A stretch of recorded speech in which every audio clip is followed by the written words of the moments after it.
હળવદમાં રાયસંગપુર પાસે કેનાલમાં ગાબડું પડ્યું છે અને કેનાલમાં ગાબડું પડતાની સાથે જ હજારો લીટર પાણીનો વેડફાટ થયો છે, જેમાં ખાસ કરી કપાસ અને જુવારના ઊભા પાકમાં આ કેનાલના પાણી ફરી વળ્યા છે। સિંચાઈ માટે છોડવામાં આવતી આ કેનાલમાં ગાબડું પડતાની સાથે જ પાણીનો વ્યય થઈ રહ્યો છે, વેડફાટ થઈ રહ્યો છે અને તમામ જે પાણી છે તે ખેતરોમાં ફરી વળ્યો છે। ખેડૂતોના ઊભા પાક જેવા કે કપાસ સહિતના જુવારના જે પાક છે તેમાં આ પાણી ફરી વળતા નુકસાનીની ભીંતી પણ અત્યારે સેવાઈ રહી છે।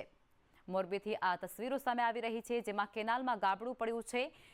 ખેડૂતોમાં અત્યારે રોષ પણ જોવા મળી રહ્યું છે, કારણ કે કેનાલની યોગ્ય જાળવણી નથી થતી અને તેને કારણે વારંવાર આ ગાબડું પડવાની જે ઘટના છે તે બનતી રહેતી હોય છે અને તેને કારણે ખેડૂતોને આર્થિક નુકસાન વેઠવાનો વારો આવતો હોય છે।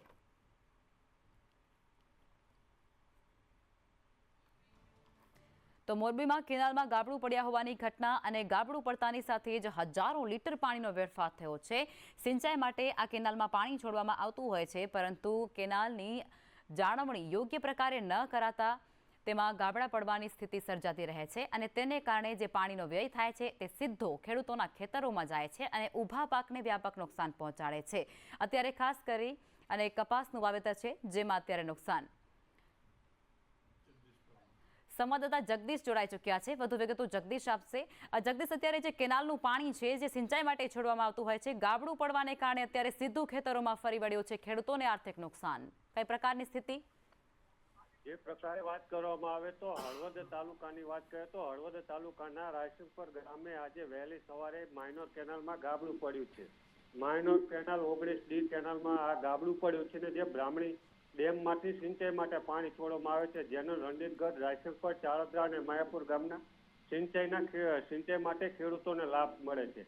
એક બાજુ હજી વરસાદ ગયો છે અને તેના પાણી પણ હજી ઓસર્યું નથી ને ત્યાં ફરી પાછું આ કેનાલમાં ગાબડું પડતા ખેડૂતોનો કપાસ, જુવાર સહિતનો પાક પાણીમાં ગરકાવ થઈ ગયો છે અને ખેડૂતોને મોટા પ્રમાણમાં નુકસાન થઈ શકે છે। બીજી તરફ વાત કરીએ તો આ કેનાલ છે તે મરામત કરવા માટે અવારનવાર ખેડૂતો દ્વારા રજૂઆત કરવા છતાં પણ મરામત નહીં કરતા આ કેનાલ તૂટી હોવાનું ખેડૂતો આક્ષેપ લગાવી રહ્યા છે।